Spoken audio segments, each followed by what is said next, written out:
Hola, amados hermanos, queridos hermanos, amados hermanos de la Iglesia en Parque Casas. Tengo el sumo placer, el gusto de poder llegar a ustedes con una meditación, algo que nos ayude un poco a reflexionar sobre temas espirituales. Es muy importante esto, amados hermanos. Cuando Dios quiso que haya arbustos, hierbas, árboles, le habló a la tierra. Cuando Dios quiso, ¿se acuerdan, no? Dijo que la tierra produzca.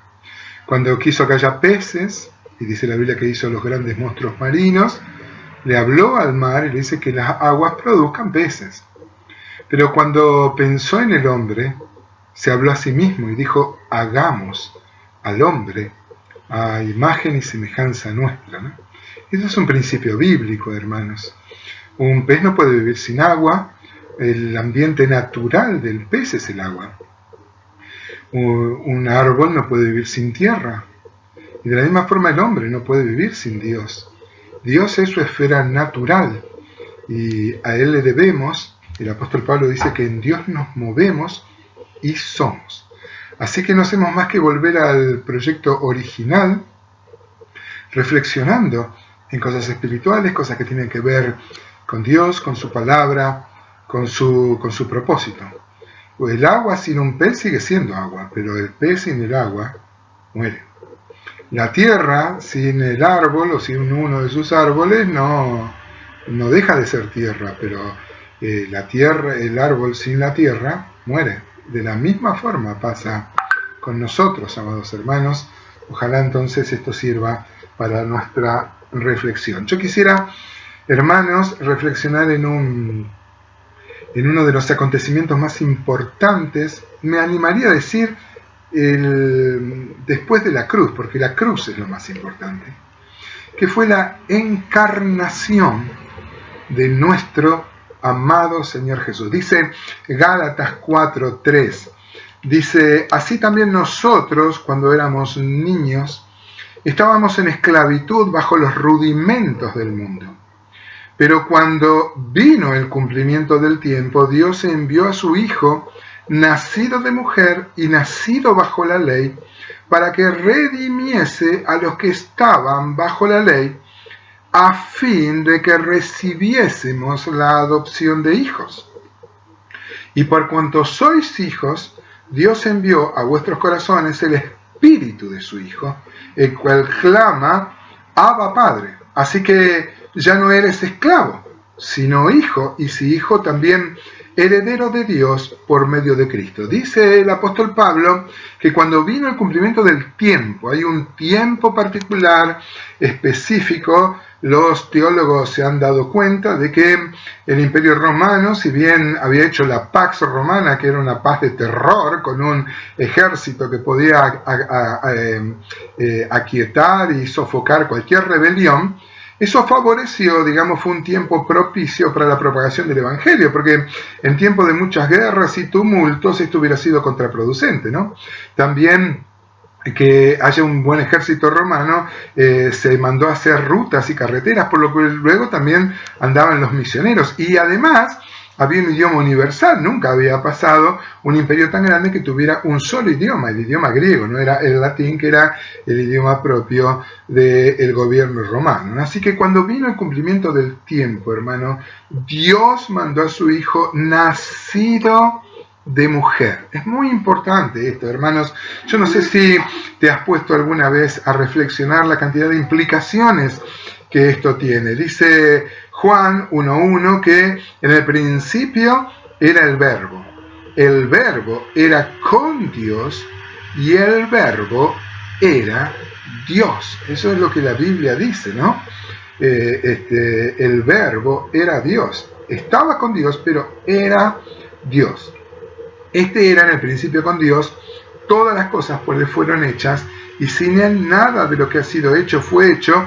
En él estaba la vida, y la vida era la luz de los hombres, Juan 1:1-4, ¿no? Ese mismo verbo que estaba con Dios y que era Dios, dice el versículo 14 de Juan 1, que aquel verbo fue hecho carne, se humanó, y habitó, puso su tabernáculo, su tienda de campaña, entre nosotros y vimos su gloria, como el tabernáculo del Antiguo Testamento tenía su gloria, la Shekinah, que era la gloria de Dios. Nosotros en este tabernáculo, digamos, que tomó el Señor, vimos su gloria, gloria como del unigénito del Padre, lleno de gracia y de verdad. No creo, hermanos, que alcancemos a comprender, mucho menos a explicar los alcances que esto tiene. Dice Glenio Fonseca, lo he mencionado varias veces, que con la humanización de Jesús, con el paso de este estado, porque Cristo Jesús siempre fue Dios, pero nunca había sido hombre. Esto fue una novedad. O sea que se alteraron las triunidades, tanto de Dios como del hombre. Me explico, hermano. La Biblia enseña que Dios es triuno, es Dios Padre, Dios Hijo y Dios Espíritu Santo. Estaba en el comienzo, hizo todas las cosas, Dios Hijo, pero nunca había sido hombre. En un momento Dios Hijo, el Hijo de Dios, se hizo hombre, vivió como hombre, totalmente hombre, sin dejar de ser Dios. Esta cosa que no alcanzamos a entender totalmente, y no somos llamados a entender, somos llamados a creer. Vivió como hombre, sufrió como hombre, padeció sed, padeció la cruz tan sangrienta, tan cruenta, murió como hombre, y resucitó y ascendió a Dios sin dejar de ser Dios. O sea que ahora, hermanos, por eso dice Glenio que se alteró la Trinidad de Dios, porque ahora en Dios hay un hombre. Y ahora Cristo se ha dispensado a través de su Espíritu en nuestro espíritu. Entonces el hombre, que era cuerpo, alma y espíritu, que era totalmente hombre, ahora tiene una parte divina también, ¿no es cierto? Porque el Espíritu de Dios se ha amalgamado, se ha mezclado con nuestro espíritu. Lo que leímos de Gálatas 4, ¿no? Que gracias a eso el Espíritu de Dios se ha amalgamado con nuestro espíritu. Ahora bien, nosotros, hermanos, no somos llamados a entender esto, somos llamados a creerlo. Una vez discutiendo con un testigo de Jehová, me dice, pero esto es irrazonable, no lo puedo entender. Y digo, yo tampoco lo puedo entender. Si yo pudiera entender a Dios y su naturaleza, Dios dejaría de ser Dios, hermano. El Señor, hablando con Nicodemo, él le dijo, te expliqué cosas terrenales y no lo entendiste, ¿cómo va a entender las cosas celestiales y la naturaleza de Dios? Nosotros sabemos de Dios lo que se ha revelado, y Dios se ha revelado así, que es triuno, no es un invento nuestro, es una revelación bíblica, ¿no es cierto? No sé, uno trata de hacerse a la imagen, tratar de abarcar, de comprender por qué o cómo puede haber sucedido esto, y uno es llamado a creerlo. No sé, se me ocurre a lo mejor algo que pueda acercarnos. Me imagino un hombre, una vez leí esta historia, encontró que otros, o habían venido unos chicos, habían pateado un hormiguero. Imagínense, estaban todas las hormigas desparramadas por todos lados, y si uno le pudiera preguntar a esas hormigas qué es lo que había pasado, nadie entendería. ¿Y cómo ese hombre podría ayudar a las hormigas? Imagínense, ¿no es cierto?, juntar toda la tierra. La mejor forma sería hacerse una de las hormigas y poder llegar y contarles lo que había pasado, ¿no es cierto? De la misma forma, Dios tuvo que hacerse como uno de nosotros, ¿no? El apóstol Pablo se acuerda, cuando habla de su ministerio, habla de hacerse igual al otro. Uno, digamos, ser accesible al otro y no pretender que el otro piense como uno, ¿no? Hay un defecto que tiene la iglesia, coincidirán conmigo en esto, que la iglesia y los cristianos en general quieren que el mundo piense, crea y acepte y se comporte como si fueran cristianos.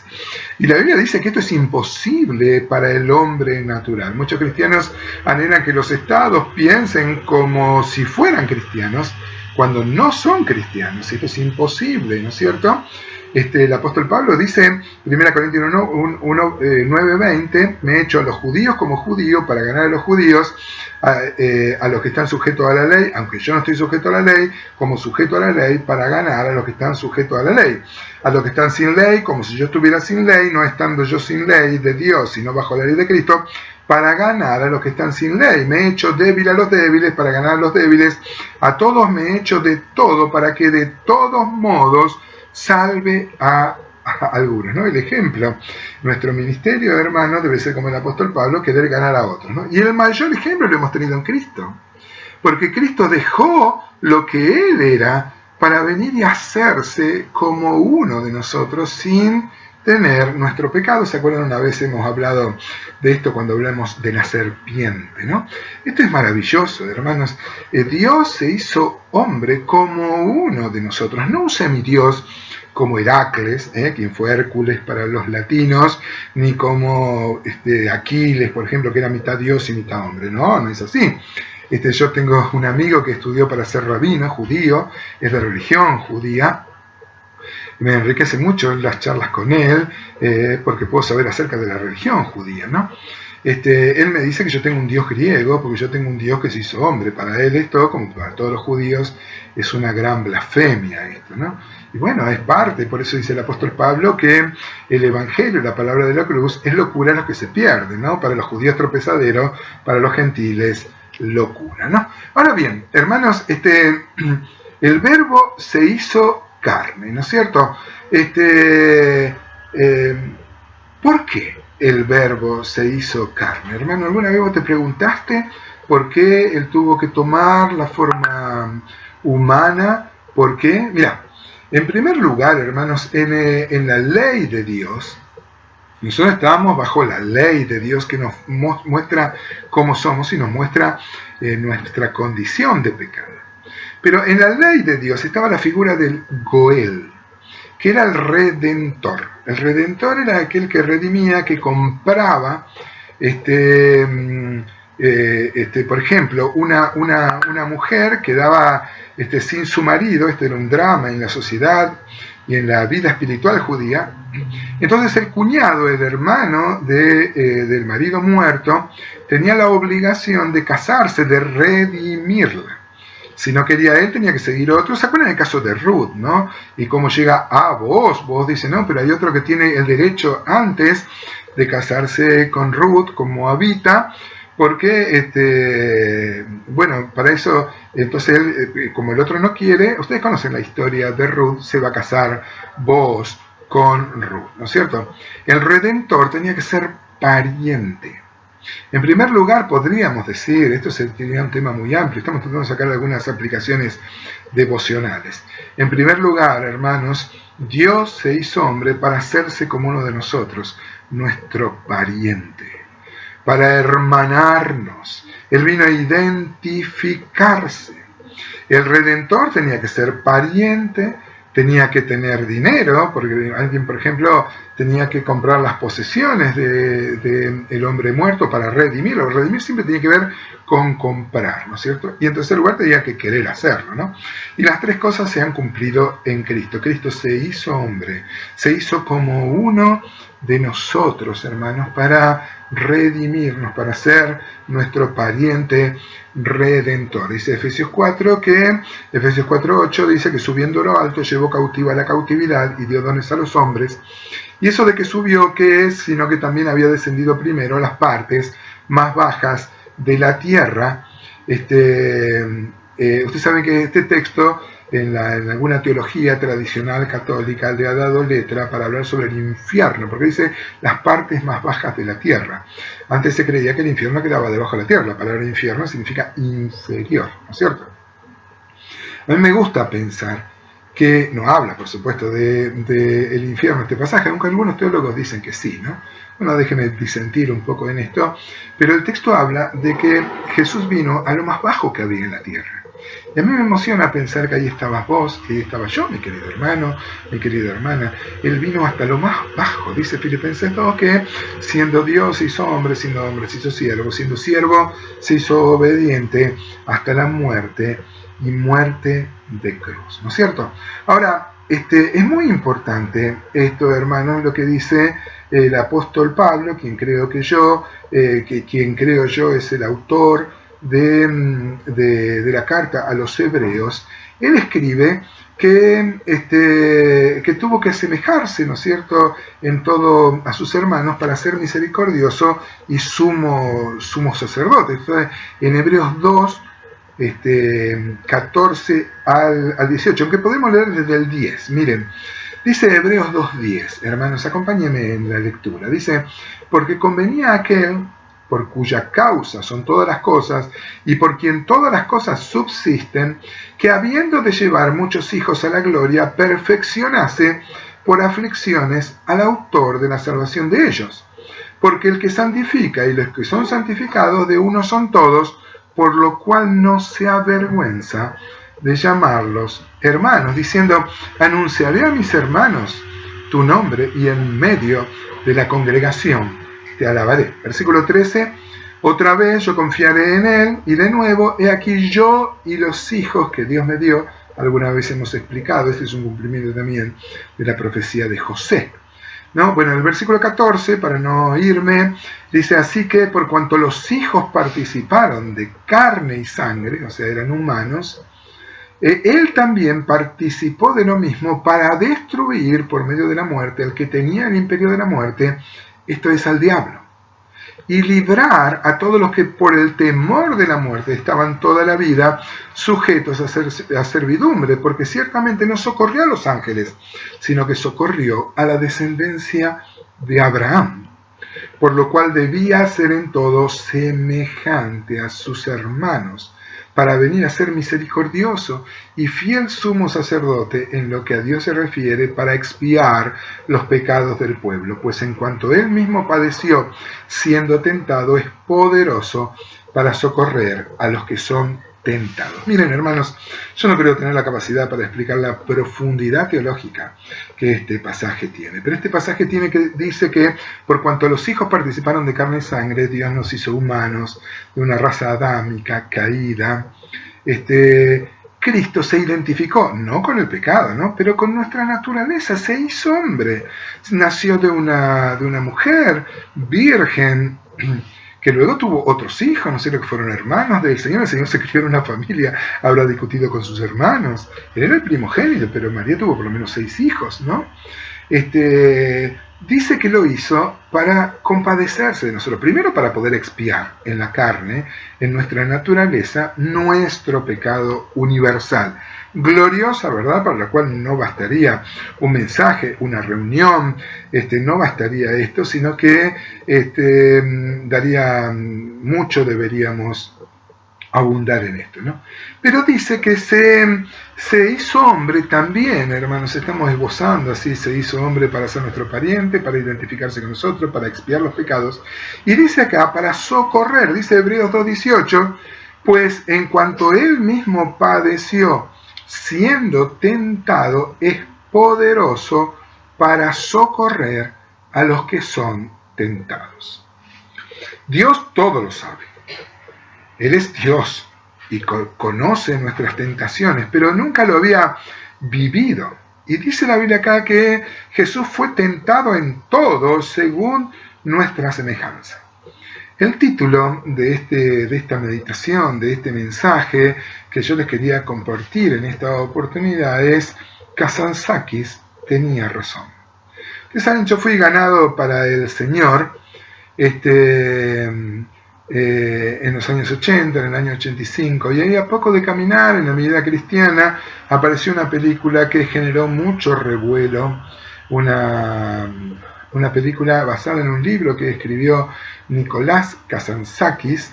Él dice que este hombre escribió una novela que se llamaba La Última Tentación de Cristo. Entonces, en base a eso se hizo una película que se llama La Última Tentación de Jesús, dirigida por Scorsese. Esta película generó un revuelo bárbaro, a pesar que Scorsese dice que no está basada en los evangelios, sino que está basada en la novela esta, ¿no? Y la novela se llama La Última Tentación de Cristo, como también se llamó la película. En la película se pudo ver, nosotros la hemos podido ver, y por eso he llamado esto Nicolás Kazantzakis tenía razón. ¿Por qué? ¿En qué sentido? Si usted la ve a la película, en una primera vista parecería una película blasfema. porque más o menos cuenta la historia como más o menos lo cuentan los evangelios, un hombre llamado a ser el Mesías, a ser el redentor del pueblo, el profeta viviente, habla de sus temores muy humanos que podrían haberle asaltado totalmente. Getsemaní nos mostró eso también, ¿no? Como el Señor muchas veces tenía esa duda, esa debilidad, ¿no es cierto? Como hombre, fruto nomás de su condición de hombre. Pero la película cambia radicalmente cuando lo están crucificando al Señor Jesús y aparece el diablo y tienta a Jesús. Esta es la última tentación de Cristo, lo tienta a que se baje de la cruz. Bueno, y él se baja de la cruz, no muere, se va, se casa con María Magdalena, vive una vida, tiene hijos, una vida común, una vida mediocre en cierta forma. Con los años se encuentra con el apóstol Pablo en la película, ¿no? Es muy interesante. Y el apóstol Pablo está predicando y hay un diálogo muy interesante entre Cristo y el apóstol Pablo. Le dice, pero yo soy Cristo. Y bueno, y el apóstol Pablo dice, bueno, dejemos la cosa así como están, ¿no es cierto? Bueno, una película, claro, estas escenas horrorizaron a mucho de la cristiandad, ¿no es cierto? Pero hay gente que no la ha visto la película hasta el final, porque en la película era toda una visión que tiene Cristo y de repente vuelve en sí y él está en la cruz todavía y no se había bajado. O sea que la última tentación de Cristo no accede a esa tentación y muere por nosotros. Así que yo no digo que sea una película cristiana, pero es una película que en realidad dice que si bien él tuvo esta tentación de bajarse de la cruz, de llevar una vida común y no ser el Mesías, él desprecia eso y al final muere en la cruz, ¿no es cierto? Por eso decía que Kazantzakis tenía razón, porque Cristo sucumbió a la tentación, que bien puede haber sido. Nosotros hemos visto en los evangelios, ¿saben que hay toda una discusión teológica acerca de que si es verdad que Jesús fue tentado? Se sorprenderá de esto.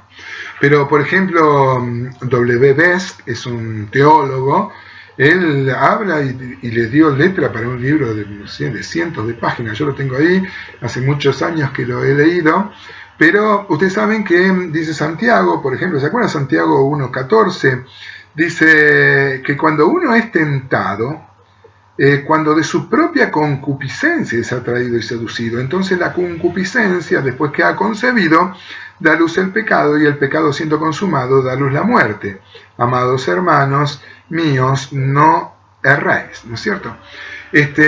Muchos dicen, entonces, ¿cómo actúa la tentación? Satanás tienta nuestra naturaleza caída, y Jesús no tenía una naturaleza caída que tentar, ¿no? Entonces hay una discusión toda teológica, pero la Biblia dice que fue tentado en todo, hermanos, en todo. Después vamos a discutir cómo él no fue tentado en el sentido de que podía caer, sino para demostrar inclusive a los poderes infernales, a Satanás y a sus demonios, que él no podía caer, pero fue tentado para socorrer ahora a los que somos tentados. Usted se acuerda de la tentación, ¿no? La tentación que narra en Mateo, capítulo 4, por ejemplo. ¿Se acuerdan que se le aparece Satanás en el desierto, luego de que Jesús había ayunado? Le ofrece, es muy curioso, todos los reinos. Si postrado me adorares, le dice, eso también son principios bíblicos. Quiere decir que Satanás tiene como bueno, es lo que la Biblia revela, que es el príncipe de la potestad del aire, ¿no? Es el reino, está usurpando el reino. Él le dijo al Señor que todos los reinos eran de él y se lo iba a dar a Jesús, y postrado le adoraba. Y el Señor no, le dijo, andá a verselo, vos sos el padre de mentira, que es el padre de mentira. Pero acá estaba diciendo real, no es que le pertenezcan, pero Satanás, dice el apóstol Pablo, que opera en los hijos de desobediencia, ¿no? Ahora bien, entonces, ¿se acuerdan que primero tiene hambre? Le ofrece que diga a esas piedras que las convierta en pan. Y el Señor dice que no solo de pan vivirá el hombre, sino de toda palabra. Siempre le va a contestar con la palabra, ¿no? Y también le va a decir que se tire desde el pináculo del templo, pues la Biblia dice que Dios va a mandar a sus ángeles, y él le va a decir que no había que tentar a Dios, ¿no? Eso nos muestra, hermanos, las áreas en las que fue tentado el Señor. La Biblia dice que Jesús fue tentado en todo, y no quiere decir que fue tentado en todas las tentaciones de todos los hombres a través de la historia, de todas las épocas. Jesús nunca fue tentado por el internet, porque no había internet en su momento. Pero él fue tentado en las tres cosas que también fue tentado el primer Adán. ¿Se acuerda del primer Adán, no? El primer Adán, se apareció la serpiente, y también discutiendo los mandamientos de Dios, igual que Satanás, en el desierto de la tentación, le va a decir que primero que no iban a morir. Y dice que Eva vio que el árbol era codiciable, era agradable a la vista, era bueno para comer y era deseable para obtener sabiduría. Es muy interesante, hermanos, porque dice el apóstol Juan que no hay que amar al mundo ni las cosas que están en el mundo, ¿no? Y dice los deseos de los ojos, 1 Juan 2:15, estoy citando, los deseos de los ojos, los deseos de la carne y la vanagloria de la vida. Esas cosas pertenecen al mundo. Y el mundo está dentro de nosotros. Y el mundo trata de ganar, hermanos, ganar una conquista, una batalla sobre el dominio de la vida. Ya perdió en el primer Adán, porque Eva vino y le convidó a su marido Adán, ¿no? Pero también los deseos de los ojos. Eva vio que el fruto era agradable. Y siempre Satanás te va a tentar con cosas agradables. Nunca va a ser algo que es feo a primera vista, ¿no? Siempre es agradable. Moisés, dice de Hebreos 11, que rehusó los deleites temporales del pecado. Y ese texto dice algo muy valioso, dice que el pecado tiene deleite. Chocolate, le podríamos decir a Pablo, que está hablando de Moisés, ¿no? Siempre el pecado tiene deleite, pero es un deleite temporal. Es muy importante, hermanos, tener en cuenta esto. Los deseos de los ojos, los deseos de la carne. ¿Se acuerdan que el fruto que le ofreció la serpiente a nuestros primeros padres era bueno para comer? Los deseos de la carne. Y también le dijo que con eso iba a adquirir sabiduría, iba a ver la diferencia entre el bien y el mal y iba a ser como Dios. Así que era codiciable para adquirir sabiduría, ¿no es cierto? Los deseos de los ojos, los deseos de la carne y la vanagloria de la vida. Las tres cosas en las cuales también fue tentado el Señor. Miren, hermanos, lo que yo quería traer en este tiempo, en esta pequeña reflexión, es que Jesús es poderoso para socorrernos, porque Él pasó lo mismo que nosotros. Él fue tentado con los deseos de los ojos, los deseos de la carne y la vanagloria de la vida. Dice Hebreos, en el texto que leímos, que un sumo sacerdote así nos convenía, ¿no? Porque Él fue tentado en todo según nuestra naturaleza, es nuestro pariente redentor y es poderoso para socorrer a los que son tentados. Miren, hermanos, el Señor nos ha hecho parte de su cuerpo, de su familia, y nos ha dado recursos. La gran diferencia con el cristianismo y otras religiones, que no es una serie de mandamientos y decir no esto, no lo otro, sino que tenemos a Cristo mismo a través de su Espíritu dentro de nosotros para asistirnos cuando vengan los deseos de los ojos, los deseos de la carne y la vanagloria de la vida. Miren, hermanos, más que nunca, Dios quiere que su iglesia sea una institución, un cuerpo que represente a Cristo. Cristo es sumo sacerdote porque nos representa, es el mejor hombre para Dios. Él representó a la raza humana y murió y pagó el pecado que nosotros merecíamos. Pero es el mejor representante de Dios para el hombre. O sea, Cristo es el mejor hombre para Dios, es el mejor Dios para el hombre. Lo que yo quería reflexionar es muy simple, hermanos. Se puede vivir en santidad, echando mano a los recursos que el Señor nos ha dado, a Él mismo, que fue tentado en todo según nuestra naturaleza, pero sin pecado. Podemos orar y pedirle al Señor que nos asista en cada situación y en cada problema particular que tengamos en nuestra vida. tenemos este recurso. ¿No te parece maravilloso, hermano? ¿No te parece? No sé, nunca vamos a entender el tema de la encarnación, pero sabemos que es un recurso más para que Él pueda comprenderte.